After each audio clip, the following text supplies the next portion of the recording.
안녕하세요 여러분들, 주스케이프의 주엔 최주영입니다. 반갑습니다. 여러분들 지금 영상을 보시는 거는 엔스케이프 부트캠프에 참여하신 여러분들은 이 영상을 먼저 보시고 본격적인 주말에 본격적인 수업을 진행하게 됩니다. 그래서 여러분들 꼭 이 영상을 전부 다 시청하시면 제가 수업 때 또 한 번 더 간단하게 요약을 해서 알려드릴 테니까 집중해서 봐주시면 좋겠습니다. 좋은 렌더링을 찍기 위한 방법은 총 8가지가 있습니다.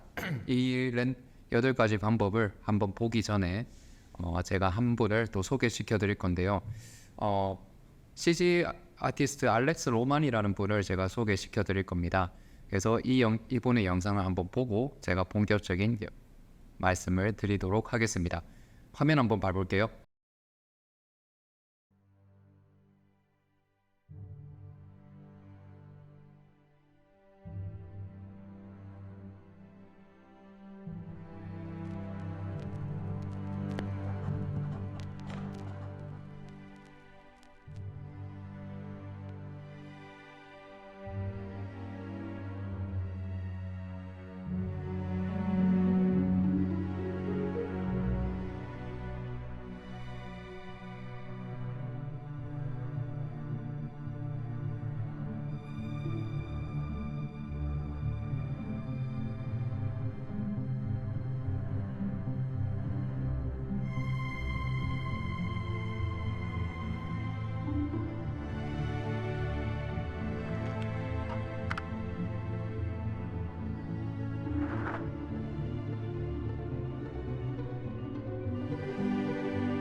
네, 방금 보여드린 분은 영상은 전부 다 CG입니다. 알렉스 로만 씨가 만든 13년 전에 만든 영상이에요. 이분은 CG 아티스트고 이분도 From Beast to Lens라는 책을 또 쓰셨습니다. 거기서 나온 여러 가지 CG를 잘 찍는 방법들을 조금 더 정리를 해서 제가 여러분들께 CG를 잘 찍는 8가지 방법에 대해서 알려드릴 겁니다. 13년 전에 이렇게 찍었으니까 여러분들은 이론적이라면 더 잘 찍을 수 있어야 되잖아요. 그런데 지금의 여러분들은 이 정도로는 잘 찍지 못할 겁니다. 그래서 어떻게 하면 이런 경지에 오를 수 있는지에 대해서 제가 한번 말씀드리려고 합니다. 집중해서 한번 봐주세요. 첫 번째는 디테일에 투자할 시간을 충분히 확보해야 합니다. 여러분들이 디테일 하면 생각하는 지금 바로 떠오르는 것 지금 한번 생각을 해볼까요? 제가 5초 드리겠습니다. 4, 3, 2, 1. 네, 여러분들은 어떤 것을 떠오르셨나요? 제가 지금 생각했을 때는 지금 당장 생각하기로는 모델링 디테일이 있을 것 같아요. 마감 디테일이 있겠죠. 그럼 뭐 CG에서 생각하면 뭐 매핑 디테일, 뭐 소스 디테일도 있을 것 같아요. 아니면 뭐 빛, 라이팅 디테일, 그리고 뭐 배치, 소품 배치, 뭐 재질값, 뭐 이런 거 다 나올 수 있겠죠. 여러분들이 생각하는 모든 디테일은 여기 다 들어갑니다. 그래서 디테일에 투자할 시간을 충분히 확보해야 여러분들의 C는 높아집니다. 많은 분들이 착각하는 것 중에 하나가 엔스케이프는 조금 빠르게 나오잖아요. 예전에 이제 V-Ray를 써보셨던 분들은 아실 건데 C를 나오게 하는 것조차도 어려울 때가 있었습니다. 근데 엔스는 아무런 설정을 하지 않아도 그냥 엔스케이프 실행 버튼만 눌러도 잘 나와요. 그래서 여러분들이 많이 착각하는 게 CG는 이제 쉬워졌구나. 그래서 CG 퀄리티를 높이는 것도 쉽다고 생각을 하는데 아직까진 그렇지 않습니다. 여러분들이 많은 노력과 많은 디테일들을 넣어주면 줄수록 여러분의 C는 퀄리티가 높아집니다.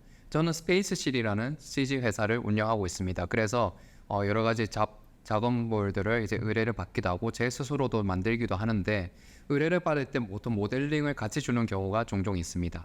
그래서 그 모델링을 그냥 렌더링만 돌려달라고 하는 의뢰도 있습니다. 그런데 이제 그 모델링을 받아보면 저희는 이 모델링이 어느 정도 퀄리티로 나올 수 있을지도 바로 파악할 수가 있어요. 왜냐하면 모델링 자체가 굉장히 디테일하고 또 굉장히 뭐 소스들도 너무 좋아요. 그러면 이제 설정값만 넣어서 매핑 디테일이랑 뭐 이런 것만 조금 만져주면 끝나는데 모델링 자체가 너무 단순하고 허접하고 뭐 이제 그렇다면 갈 수 있는 한계치가 있습니다. 그러면 저희가 다시 다 만들어야 되는 경우도 있습니다.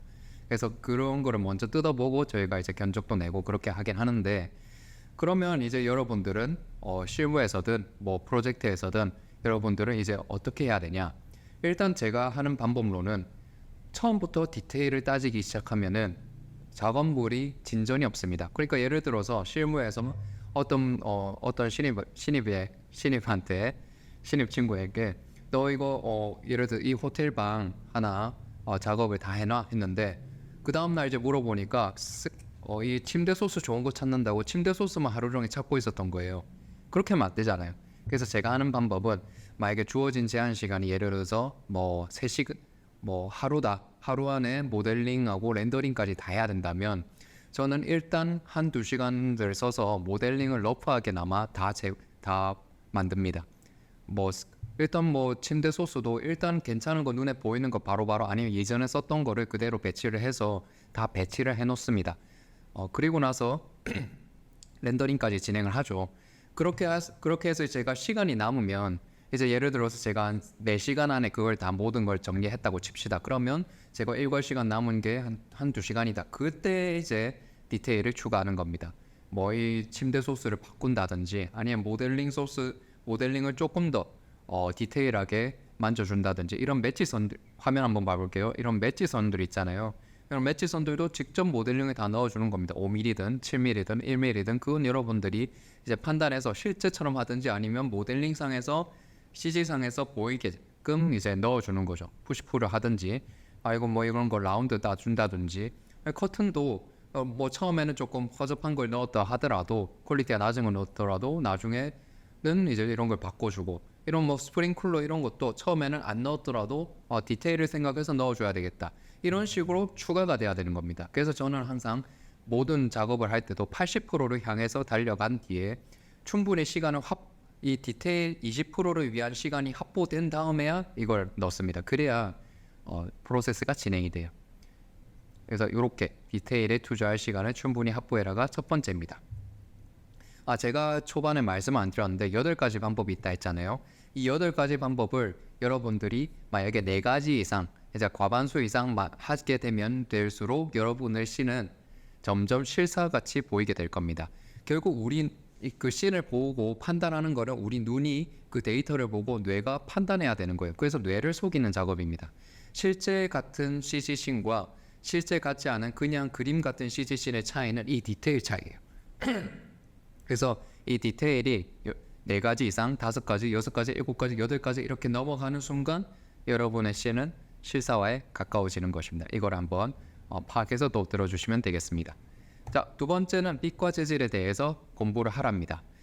화면 한번 봐볼게요. 이 씬은 제가 엔스케이프로 처음 찍은 씬입니다. 당연히 CG를 처음 찍은 씬은 아니었어요. 이전에 브이레이도 하고 뭐 루미온도 하고 전 뭐 맥스도 조금 했었으니까 뭐 이전에 CG 경험은 조금 몇 년 있었긴 했지만 그때는 전문적으로 다루진 않았어요. 그래도 이제 CG 사업을 하면서 1년 정도 이제 지난 뒤에 엔스를 처음 접하고 처음 찍은 씬입니다.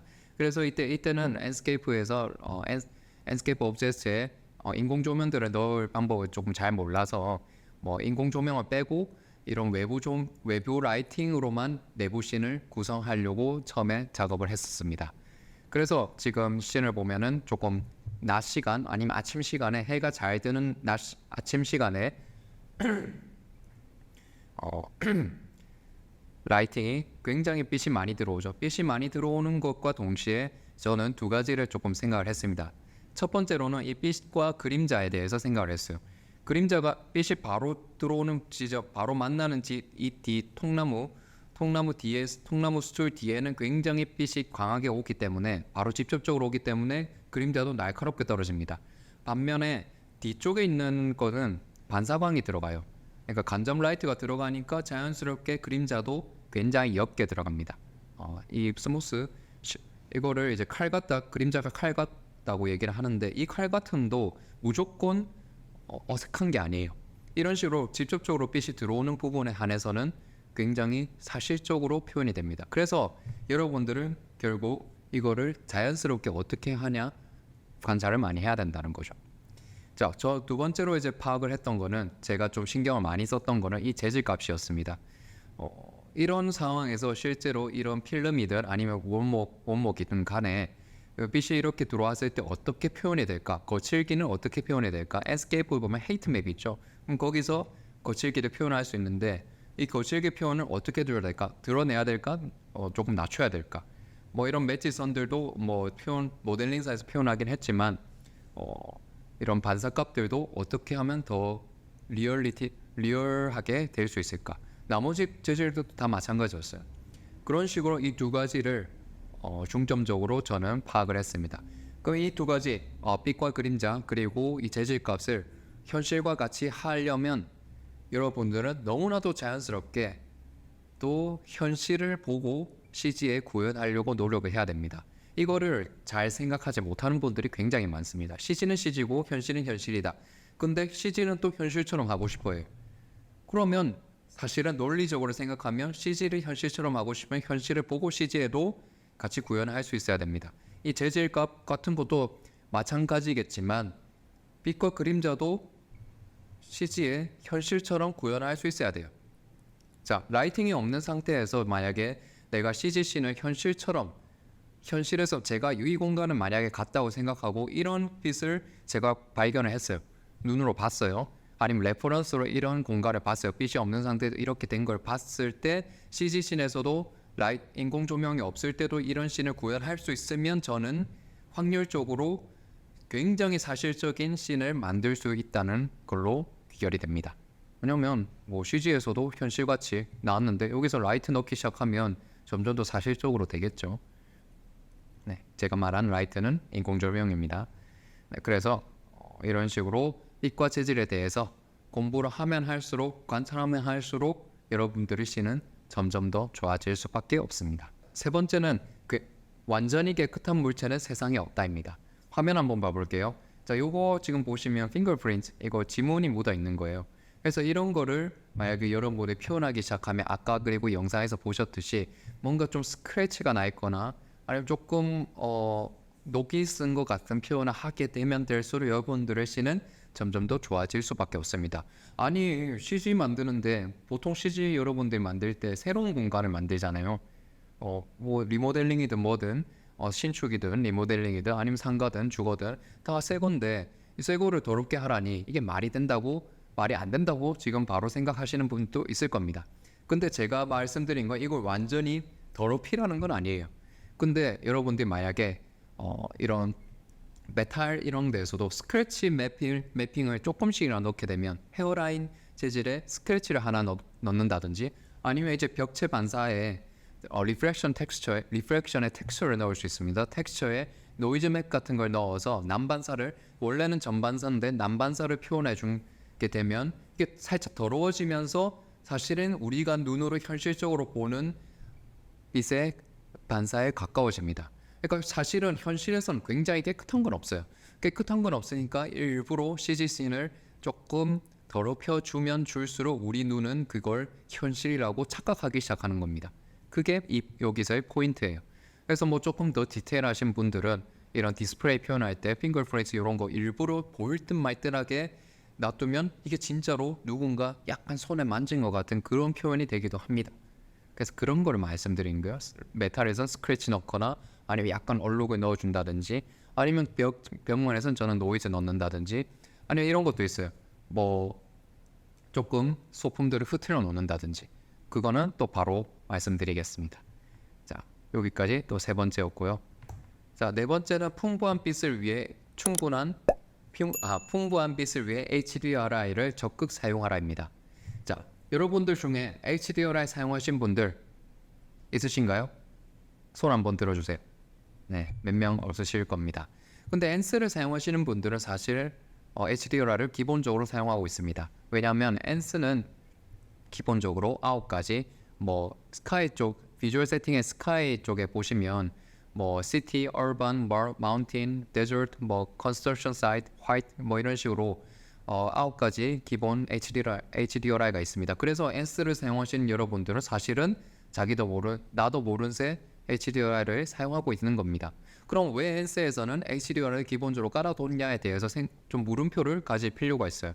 그 전에 그러면 HDRI에 대해서 한번 설명해 드릴 건데, 자, 이건 제가 지금 마시는 물통입니다.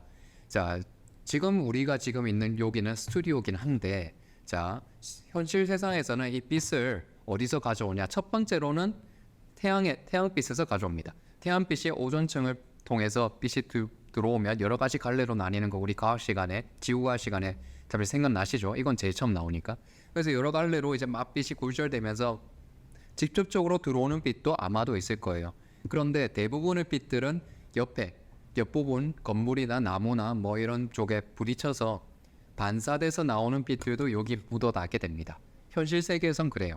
그래서 뭐 만약에 제가 바깥에서 사진 찍으면 뭐 하늘을 이제 시간대나 뭐 주변 건물 상황에 따라서 조금 여기에 비치는 색감이 조금 달라질 수도 있습니다.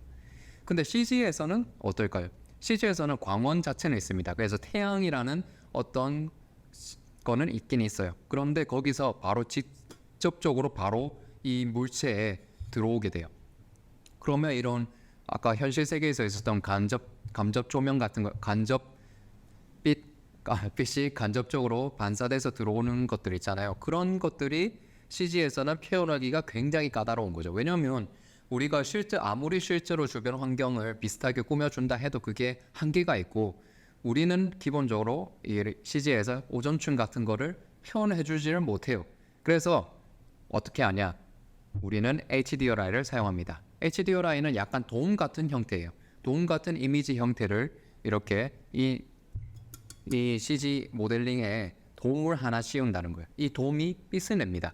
이 빛을 내면 이 돔에 있는 이미지가 여기에 객체에 투영이 되겠죠. 이제 막 묻어나겠죠. 그게 더 현실적으로 만들어주는 포인트인 겁니다. 그러니까 어떻게 보면은 이 현실 세계에서 오존층과 주변 환경의 역할을 대신해 준다고 생각하면 되겠습니다. 화면 한번 봐볼게요. 자, 이런 식으로 이런 HDRI를 만약에 돔 형태로 넣어주고 빛을 내기 시작하면은 이런 색감이 여기에 묻어나서 점점 더 사실적인 색감이 되는 겁니다. 그게 ANS에서는 9가지 기본적으로 있는 것도 있고, ANS는 또 편리하게도 시간대를 움직이면 그 시간대에 맞는 색감이 또 묻어나서 더 자연스러운 것도 있고, 또 스카이박스 비주얼 세팅에 스카이 호라이즌에 이제 스카이 호라이즌에 보면은 이제 스카이박스를 선택할 수가 있어요. 스카이박스는 외부 HDRI를 직접 선택할 수도 있습니다.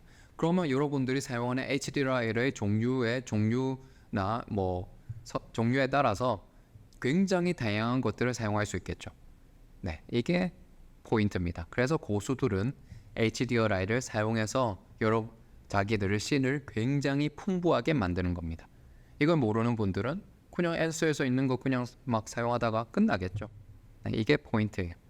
그래서 근데 뭐 이렇게 말씀하시는 분들도 있을 거예요. 아니 실무에서 하기 바빠 죽겠는데 그냥 ANS 그냥 하면 안 돼요? 그럴 수도 있어요. 근데 적어도 지금 공부하시는 여러분들은 HDRI를 여러 가지 많이 사용해 보시면서 이거는 실무에서 사용할 수 있겠는데 이거는 여러 가지 어떤 상황에서 사용할 수 있겠는데 하는 것들은 여러 가지 분석과 연구를 많이 해보면 해볼수록 여러분들의 씬은 좋아질 수밖에 없어요. 그리고 HDRI 개념을 알고 기본 HDR을 사용하는 것은 또 다른 차이를 불러내기도 하니까 꼭 인지해 주셨으면 좋겠습니다. 자, 5번째. 아까 3번째랑 약간 연결이 되긴 하는데 어지럽혀요라예요. 자, 화면 한번 봐볼게요. 자, 여기 ANS 투시도 씬을 보면 제가 이건 만든 3.4 고층 외관편에 이제 나온 예제 중에 요게 하나 있는데, 이 자동차와 사람을 조금 중심적으로 봐보시면 똑같은 자동차가 없습니다. 그리고 수목도 보시면 같은 종류를 제가 놓긴 했지만 이 타입이 세 가지를 다른 걸 넣고 여기서 로테이션과 스케일들을 다 다르게 넣어줬습니다. 자, 이 개념을 모르시는 분들은 어지럽혀라의 개념을 모르시는 분들은 어떻게 하냐면 나무를 심긴 심어요. 근데 다 똑같이 생긴 나무들이 심습니다. 다 똑같아요. 다 똑같은 방향으로 보고 있고 크기도 다 똑같아요. 여기서부터 보면 딱 우리 뇌는 인지를 합니다. 아, 이거 CG다. 왜냐하면 우리가 눈으로 봤던 가로수들은 똑같은 방향, 똑같은 크기, 똑같은 색감 아무것도 없어요. CG에서 이제 그거를 구현해 주는 겁니다. 뭐 이런 거 일일이 돌리거나 스케일 조절할 수도 있겠지만 번거로우니까 뭐 JHS 파워바에 랜덤 스케일, 랜덤 로테이트 아니면 랜덤 스케일 앤 로테이트 같은 기능을 사용하면 손쉽게 할 수 있어요. 아니면 그렇게 하고 나서 조금 바로 앞에 있는 것들은 수동으로 바로바로 해줄 수도 있겠죠. 뭐 이런 자동차들도 너무 똑같은 자동차를 넣게 되면 굉장히 이질적으로 느껴져요. 그래서 저는 일부러 조금 다 다른 자동차들을 넣어줍니다. 뭐 이런 블러 표현들은 포토샵으로 넘겨서 해주긴 했습니다. 모션 블러 기능을 이용하시면 돼요. 그리고 이런 뭐 원색 같은 원색 자동차 있죠. 이런 거는 솔직히 한국에서 이 원색 색감을 찾기가 어려워요. 보통 흰색 아닌 검은색, 회색이잖아요. 회색이 제일 많을 테니까. 그래서 이런 원색 같은 거는 너무 많이 표현 넣어줘도 또 이질적이에요. 우리가 두바이는 아니고 두바이는 또 그럴 수는 있겠죠. 그러니까 이런 것들은 조금 사이드 쪽으로 빼주시면 원 건물의 이제 피사체를, 그러니까 주인공 피사체에 대한 집중력을 떨어뜨리지 않으면서도 풍부한 색감을 또 넣어줄 수도 있는 겁니다. 그리고 사람들도 한두 명 똑같은 사람 넣지도 않아요. 저는 보통 2명 이상, 3명 이상 이렇게 짝을 지어서 좀 얘기를 하는 듯이 넣어주려고 합니다. 뭐 예를 들어서 혼자서 뭐 얘기를 하고 있는 사람이 얘기를 하고 있는 사람이 있으면 또 굉장히 그것도 어색해요. 마임하는 것도 아니고 뭐 버스킹이라면 또 그럴 수도 있겠지만 그래도 버스킹하는 사람이 한 명 있다면 주변을 좀 구경하고 있는 듯한 사람이 있으면 좀 더 리얼하겠죠. 아니면 혼자서 걸어가는 것보다 2명 정도에서 얘기하면서 아니면 좀 발폭을 맞추면서 걷는다든지 뭐 그런 식으로 이제 약간의 스토리를 넣어주면 줄수록 여러분들의 씬은 오히려 더 리얼리스틱해집니다. 이게 다섯 번째 방법이었어요. 만약에 지금 내가 5번째 요거까지만 다 하셨어도 여러분의 씬은 점점 더 좋아질 수밖에 없습니다. 자, 6번째는 스케치업과 엔스케이프에 대해서 얼마나 잘 알고 있냐에 대한 것입니다. 여러분들 지금 사용하시는 엔스케이프 버전 몇 버전인가요? 자, 바로 말씀해 보세요. 3, 2, 1. 3초 만에 대답하시지 못한 여러분들은 이제 조금 요거를 자세하게 들으실 필요가 있습니다. 자, 엔스케이프 내가 몇 버전 써야지 알게 뭐야? 알바노라고 할 수도 있겠지만 이건 굉장히 중요한 문제예요. 예를 들어서 지금 제가 이거 화면 한번 봐볼게요. 제가 이거 보여드리는 씬은 여기에 뒤에 비디오 매핑이라는 게 있습니다. 비디오 매핑은 영상에서 비디오가 자동으로 재생되게끔 만들어주는 기능이에요. 이게 몇 버전에 나왔을까요? 3, 2, 1, 2.9 버전에 나왔습니다. 이 영상을 보시고 그리고 부트캠프에 참여하시는 여러분들은 대부분 3.0 이상 버전들을 사용하실 건데 2.9의 이 버전이 나왔으면 이미 이걸 여러분들 사용하시고 계셨어야 됩니다. 아니면 알고 있었어야 돼요. 근데 모르고 있었죠? 그러면 이렇게 놓친 중요한 기능들이 여러분들의 버전만큼 있는 겁니다. 예를 들어서 지금 3.5 버전을 사용하고 있는데 이 기능을 몰랐으면 확률적으로 3.4에서 뭐 어떤 업데이트가 있었는지 3.5에서 어떤 업데이트가 있었는지 3.2, 3.1, 3.0, 2.9랑 3.0이 뭐가 다른지 2.8에서 뭐가 있었는지 모를 확률이 굉장히 높습니다. 그러면 그걸 다 알아야 되냐? 모르셔도 돼요. 그런데 메인 업데이트 정도는 아시는 게 여러분들의 엔스 실력을 높이는 데 굉장히 많은 도움이 됩니다. 그리고 CG 퀄리티를 높이는 데도 도움이 많이 돼요. 그래서 엔스케이프에서는 매 버전 업데이트가 있을 때마다 1분 정도 짧은 데모 영상을 올립니다. 거기에는 굉장히 굵직굵직한 업데이트들이 다 표현이 되어 있어요. 그것만 아셔도 여러분들의 효율을 굉장히 높일 수 있으며 엔스케이프 퀄리티를 높일 수 있는 단서가 될 수도 있습니다.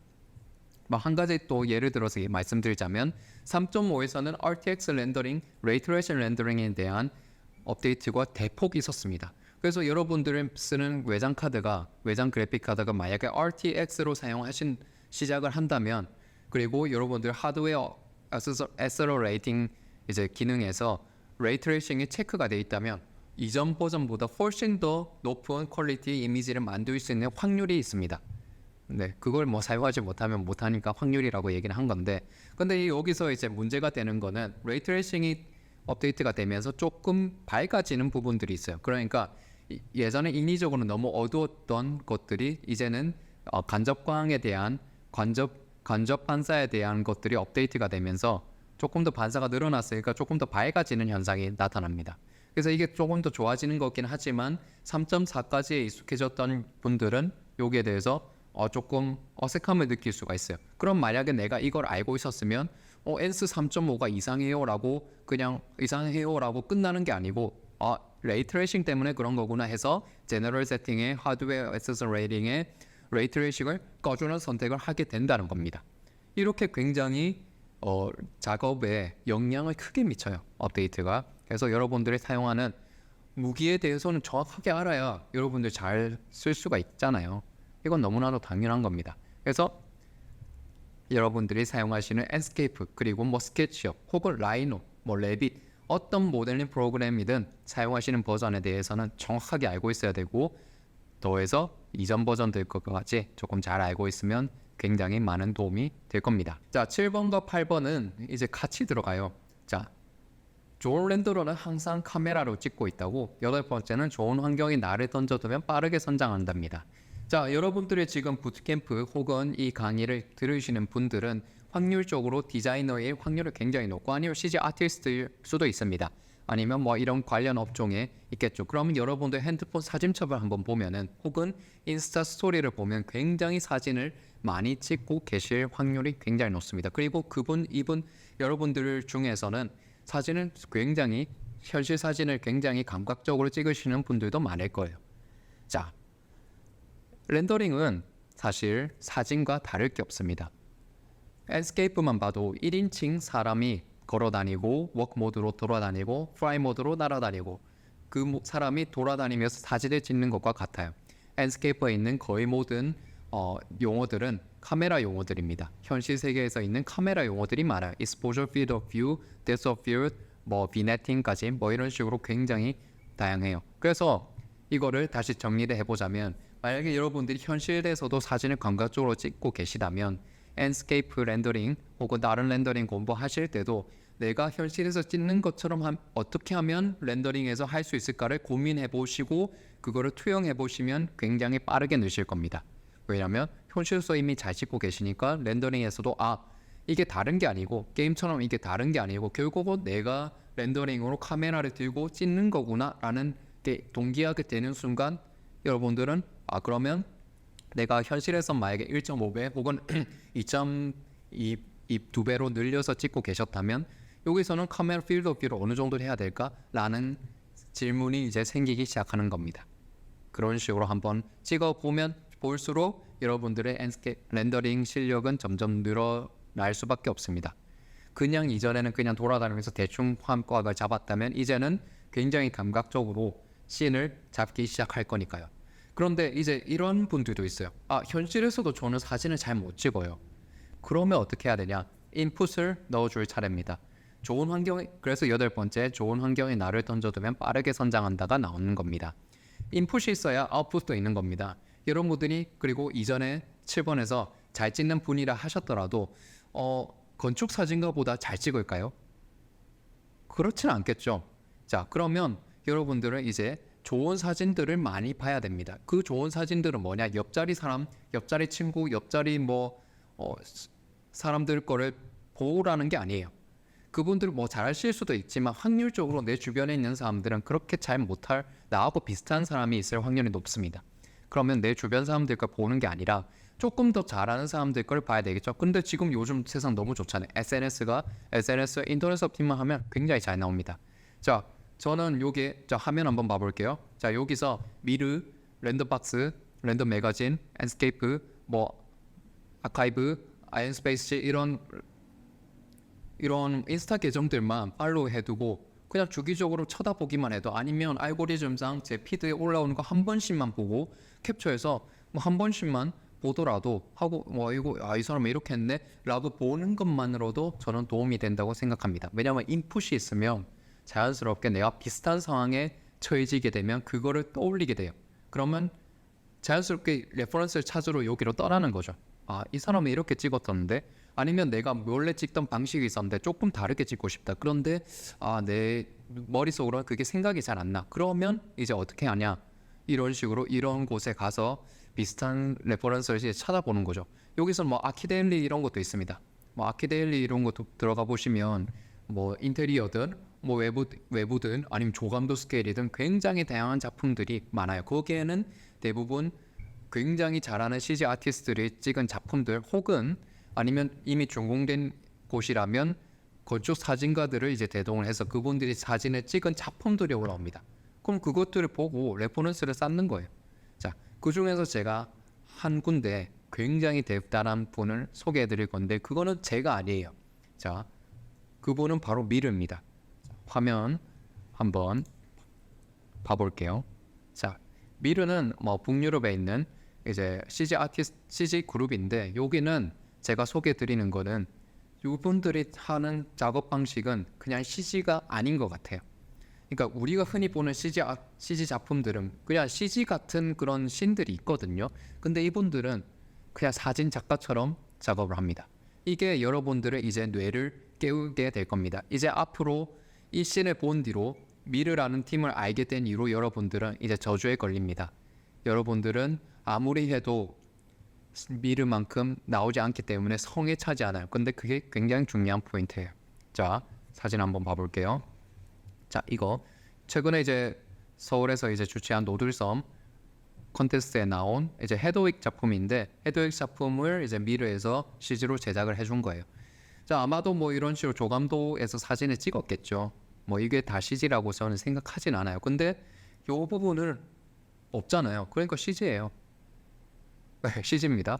근데 우리가 생각하는 보통 뭐 만약에 노들섬 이런 뭐 공모전 이런 거 보신 분들은 알겠지. 아니면 CG 관점에서 생각을 한다면 요런 부분에서 사진을 찍거나 뭐 기껏 해봐야 이런 바다 부분에서 찍는 거를 생각하지 않았을까요? 근데 이분들은 진짜로 뭔가 중공 사진처럼 사진을 찍어놨어요. 그러니까 작품처럼 작품이죠. 그냥 이게 그냥 이렇게 사진이 뽑혀서 이런 미술관에 걸려 있어도 이건 작품이구나 하고 볼 듯한 그런 식으로 작업을 합니다. 그리고 또 스토리도 굉장히 미르는 이 한 작품에 대해서 스토리도 굉장히 많이 집어넣어요. 그래서 이 씬을 봤을 때도 굉장히 풍부해지는 거죠. 자, 이건 조감도니까 그렇지 않아요? 인테리어도 마찬가지입니다. 자, 인테리어 씬 한 가지 보여드리면 뭐 이런 것도 그렇고, 자, 이런 것들. 와, 이게 어떻게 CG인가요? 이런 거 사람 올라가고 있죠. 그러니까 뭐 우린 보통 요런지 앞에 사람을 넣으려고 하는데 이 넘어가게 만들려고 약간 풍부한 상상력을 이제 자극하기 위해서 이런 식으로 사람도 배치하고 음영도 치고 그 작업을 합니다. 자, 그리고 또 한 가지 또 보여드릴 거는 이렇게 제 인테리어 씬인데 보통은 사람들은 저도 마찬가지로 밑에서 찍는 걸 선호할 거예요. 밑에서 위를 보고 이제 좀 웅장한 걸 표현하고자 할 텐데 미르는 신기하게도 진짜 작가처럼 이 프레임을 굉장히 디테일하게 나눠놨어요. 이 디테일함을 함을 제가 하나 좀 그림을 그려서 보여드리면, 자, 이게 굉장히 딱 분할이 되잖아요. 이게 너무 신기했어요. CG에서도 이렇게 할 수 있다라는 거를 보여주고 싶은 것 마냥 이렇게 다 배치를 해놨어요. 그리고 뭐 조금 더 디테일하게 쪼개자면 이것도 또 3분의 1로 쪼개지기도 하죠. 그리고 이쪽에 있는 것도 저는 이제 보면 어떤 생각이 드냐면 외부를 이렇게 표현을 잘 안 하고 화이트 백그라운드를 이제 주기 시작하니까 굉장히 내부의 씬에 집중할 수가 있겠구나. 그래서 외부를 다 보여주는 것이 능사가 아니다라는 건 저는 레퍼런스를 통해서 이제 알 수가 있는 거죠. 그리고 이런 식으로 만약에 대공간이 나타났을 경우에는 나도 이런 식으로 분할을 해서 한번 해봐야 되겠다. 이게 높이는 어느 정도일까? 지금 한 이 라인이 2층 정도 레벨인 것 같으니까 한 뭐 2,000 못해도 한 2,000에서 3,000 정도 레벨이 아닐까? 여기가 만약에 높은 거니까 4,000이면 여기가 2,000 정도일까? 아니면 여기가 4,000이니까 4,000 여기가 2층이라고 치면은 뭐 3,000에 1,500 정도일까? 이렇게 한번 생각을 해보는 거죠. 그래서 이 라인을 맞춰서 찍는 것도 굉장히 나쁘지 않구나, 굉장히 좋다라는 걸 생각할 수도 있겠죠. 자, 그리고 저는 또 한 가지 더 생각하는 거는 여기는 이제 CG인데 요런 거는 대체 어떻게 가져왔을까? 메가 스캔? 뭐 스캔 데이터를 가져왔을까? 이거는 대체 어디서 구할 수 있을까? 라는 것도 한번 생각을 해볼 수도 있겠죠. 그리고 이거 매핑 몇 개까지 나눴을까? 이거 벽돌을 이거 대체 다 똑같이 냈을까? 아니면 조금씩 다 다를까? 매핑은 몇 개로 나눴을까? 같은 거를 이제 따져보기 시작하는 거예요. 자, 그림자 직접적으로 내려오는 것은 굉장히 날카롭게 떨어지지만 이런 것은 좀 옅어지기 시작하고 요겐 또 강하게 떨어지고 이런 것도 보는 겁니다. 와, 이런 핸드레일 디테일까지 다 이렇게 주는구나 라는 것을 알게 되는 거예요. 자, 저는 이렇게 인사이트를 얻습니다. 인풋을 넣어주면 좋은 인풋을 넣어주면 줄수록 여러분들의 이제 아웃풋이 나오게 됩니다. 자, 여러분들께 8가지 방법을 알려드렸습니다. 다시 정리해보자면 첫 번째, 디테일에 투자할 시간을 충분히 확보하고요. 두 번째, 빛과 재질에 대해서 공부를 합니다. 세 번째, 완전히 깨끗한 물체는 없습니다. 네 번째, 풍부한 빛을 위해 HDR을 적극 사용합니다. 다섯 번째, 어지럽혀라. 여섯 번째, 스케치업과 엔스케이프에 대해서 얼마나 잘 알고 있나, 내가 사용하는 프로그램에 대해서 잘 알아야 된다. 일곱 번째, 좋은 렌더러는 항상 카메라로 찍고 있고, 여덟 번째, 좋은 환경에 나를 던져두면 빠르게 성장합니다. 까지 8가지 엔스케이프 렌더링 잘 찍는 방법에 대한 거였습니다. 만약에 여러분들이 이제 8가지를 다 하려고 하잖아요. 여러분들의 씬은 좋아질 수밖에 없습니다. 자, 여기까지 렌더링 잘 찍는 방법 8가지 방법이었고요. 이제 부트캠프 들으시는 분들은 수업 시간에 와서 더 궁금한 내용 질문해 주시면 됩니다. 그리고 저는 이 방법들을 어떻게 하면 잘 이용할 수 있는지에 대해서 부트캠프에서 알려드리도록 하겠습니다. 저는 다음 유용한 컨텐츠에서 돌아오도록 하겠습니다. 모두들 행복한 하루 되세요.